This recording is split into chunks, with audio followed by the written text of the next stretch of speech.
I regretfully forgot my wallet again, so I asked if my friend could cover the bill. When my niece's school had an extended break, it became a routine for my single mother's sister-in-law and her daughter to stay at our house. Initially, I sympathized with her situation and believed in helping out, but over time she began taking it for granted. One day, she insisted on going to a new outlet mall nearby, and reluctantly, I agreed. However, she conveniently forgot her wallet and demanded that I pay, frustrating me. Despite this, I didn't want to disappoint my sweet niece, who often went without due to their circumstances. Reluctantly, I covered the cost, insisting my sister-in-law repay me. Unfortunately, it didn't end there. On another occasion, my sister-in-law demanded another trip to the outlet mall, and this time I was determined not to give in. My husband and I, in our 30s and married for 5 years without children, had discussed the possibility of infertility and decided to let things happen naturally. Our parents were supportive, understanding that not every couple follows the same path. Though still hopeful for children, we were planning our future without excluding the possibility of living without them. My younger brother, still single, once joked about having lots of kids for my share, seemingly unaware of our fertility discussions. Meanwhile, my husband's older sister, the sister-in-law in this story, was a single mother who regularly visited us during her daughter's school vacations. While I suggested alternatives, she insisted on staying, citing financial hardship. My niece, adorable and well-behaved, quickly became close to us, creating cherished summer memories at our house. As she entered middle school, the expenses began to mount with stationery, magazines, and fashion.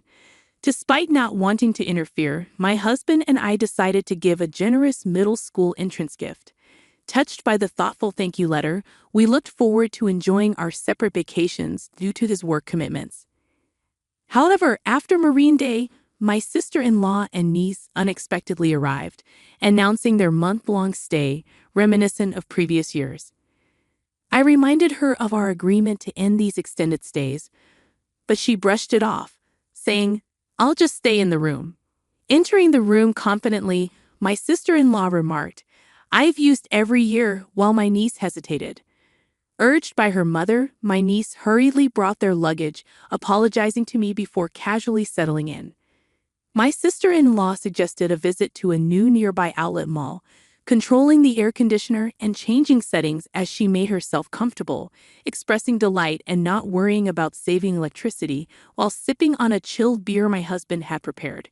Frustrated, I called my husband, who couldn't leave work due to their unexpected visit. He asked me to handle his sister for the time being, promising to talk to her when he got home, even if it meant working late. Troubled by her unexpected stay, I couldn't ask him to leave work early. Reluctantly, I decided it was better to take my sister-in-law and niece to the outlet mall than to have them linger around the house. My niece, seemingly interested, nodded along with her mother's conversation. Despite my reservations, I couldn't bring myself to ask her to endure it, especially considering she's my husband's relative. Unprepared for lunch and with unexpected guests, I reluctantly agreed to take them to the outlet mall, acting for a bus due to the heat. Complaining about the walk and the absence of the car, my sister-in-law begrudgingly understood the situation. As we arrived at the outlet mall, she started fussing about forgetting her wallet. Her explanation about mistakenly putting her credit card back in her wallet didn't make sense. While I pondered her story, my niece looked momentarily disappointed but soon smiled, saying she's happy just looking around. Feeling sorry for my niece, I suggested covering today's shopping, estimating it wouldn't exceed $400 for 3 people.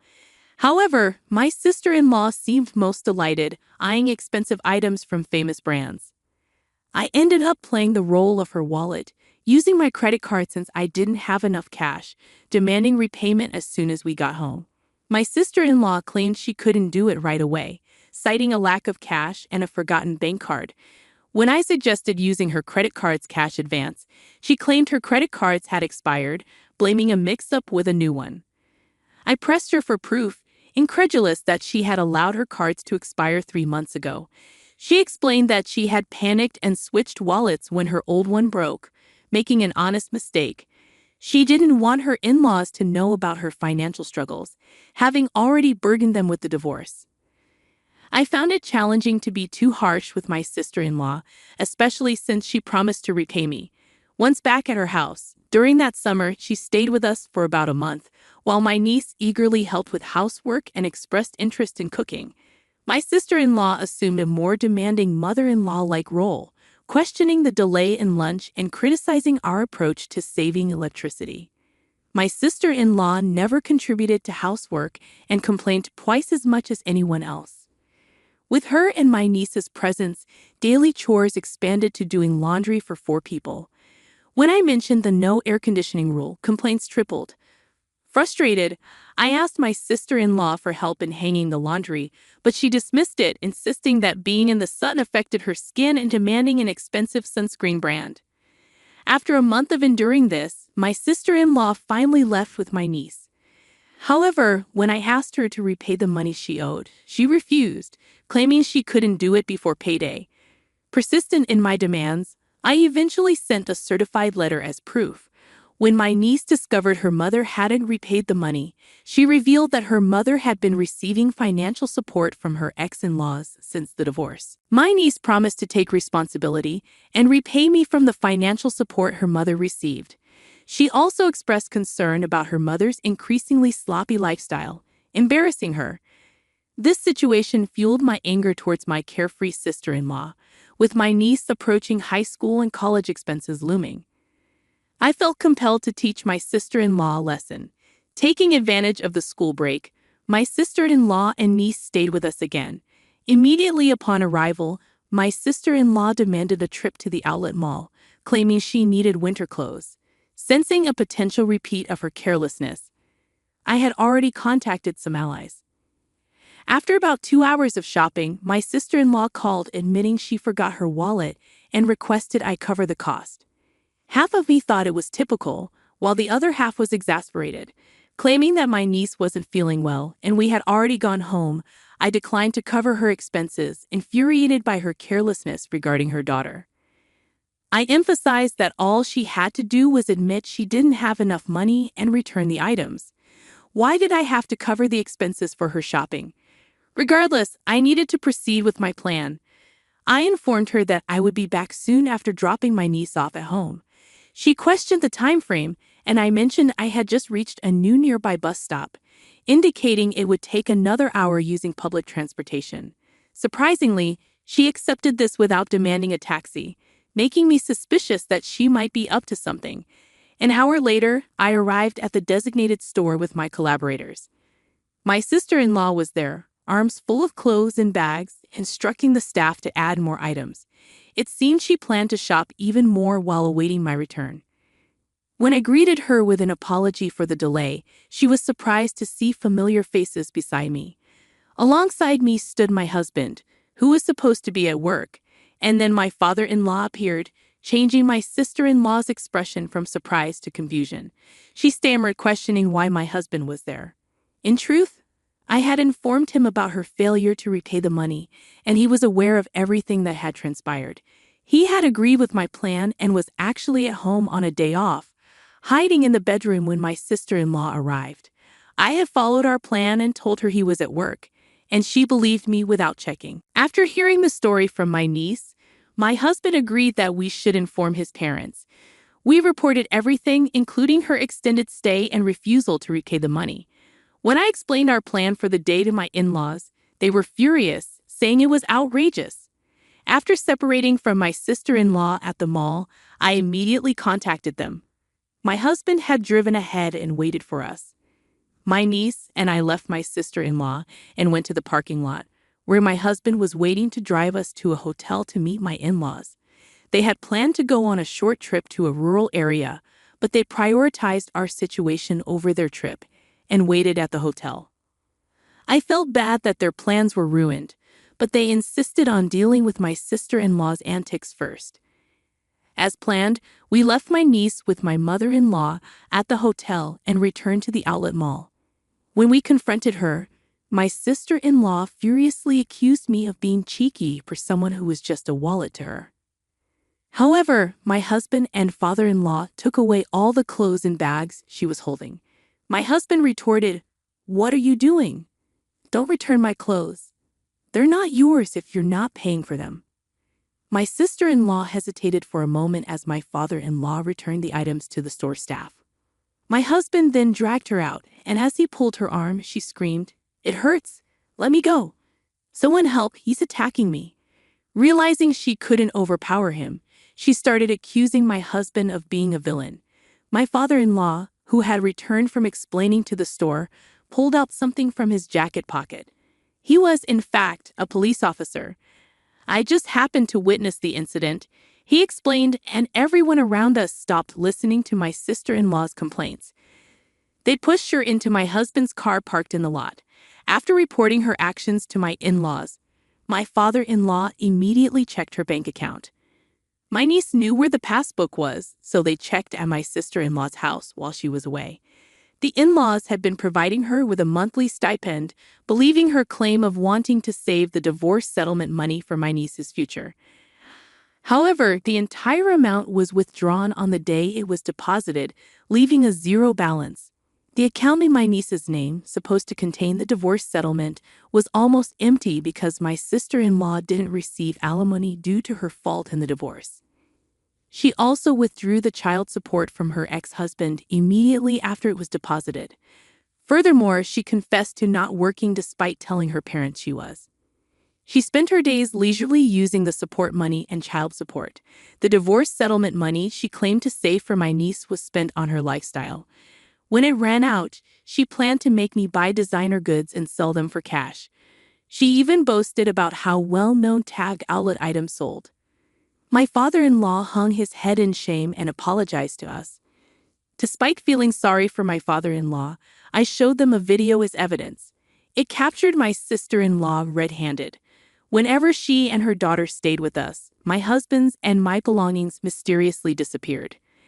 It was too coincidental to happen every time, and more items vanished with each visit. Without proof, I couldn't accuse her, but I kept an eye on her. After she didn't repay the money I had fronted, I couldn't watch her all the time, so I installed hidden cameras in our rooms multiple times during her stay. She seemed to be searching our room when I was out. Finally, she began to blatantly steal. Just before leaving, there were times when she had checked the location many times and would go straight to his destination and steal what she was looking for. With practiced skill, she knew exactly where to go, swiftly taking specific items like my jewelry and my husband's luxury watch. The cameras caught her in the act, even capturing her face as she didn't notice them. My father-in-law, a police officer, was visibly furious, saying it's shameful to have a criminal in the family. He was overwhelmed with anger and sadness when confronted. My sister-in-law brazenly claimed she had already sold the stolen items. My father-in-law instructed us to file a police report and submit the video as evidence. However, we were hesitant about turning in our own family. It's not a crime among Ames, right? We'll count someone who exploits kindness and repays generosity with evil as family, my husband said as he started the car engine.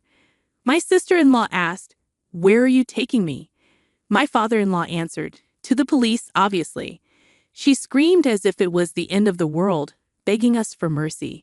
She tried to destroy my phone, claiming it would erase the evidence. But I informed her it was just a copy, and the original was safe at home. She resigned to silence when she realized she had no escape. She pleaded, "I'll repay the money, just don't take me to the police." It's not just a matter of getting your money back. The stolen items had sentimental value, I explained. It wasn't just about the money. My jewelry I bought with my first salary, gifts from my husband, and heirlooms from my late grandmother. The same went for my husband's luxury watch. But we worried about what would happen to my niece if her mother became a criminal. We thought my in-laws would take care of her, but it would hurt her to know her mother was a thief. So for my niece's sake, we proposed not to file a report if she kept her promise to repay us.